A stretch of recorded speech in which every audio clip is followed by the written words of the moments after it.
বাংলাদেশ ক্রিকেটের যে কোচ আছে না, কি জানি নাম তার, হাতুড়ি সিংহে, তাকে আসলে বরখাস্ত করা উচিত। আমাদেরকে 2 দিন পর পর শুনতে হয়, একটা খোঁটা শুনতে হয় যে আমরা ইউরোপিয়ান কান্ট্রি মানে ইংল্যান্ড বা সাউথ আফ্রিকান বা আমরা নিউজিল্যান্ডের প্লেয়ারের মতো পাওয়ার হিট নিতে পারি না, মানে আমাদের জোন নাই, শক্তি নাই, পাওয়ার হিটগুলো আমরা করতে পারি না। এশিয়ান যারা ক্রিকেট খেলি, এশিয়ান জাতি এমনিতেই খর্বাকৃতি, একটু ছোট খাটো, শক্তি সামর্থ্যের দিক দিয়েও অনেক কম।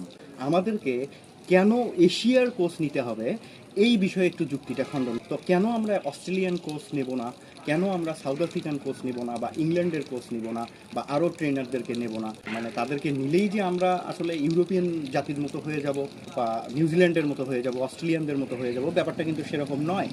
আমাদের কোচ যদি অস্ট্রেলিয়ান হয় তাহলে অবশ্যই আমরা একটা বেনিফিট কিন্তু আমরা পাবো। তো আপনারা এই বিষয়টাতে একটু যুক্তিটা দিয়ে যাবেন, কেন এশিয়ান কোচ রাখবো, এশিয়ান কোনো কান্ট্রির কোচকে কেন রাখবো আমরা বাংলাদেশ ক্রিকেটে?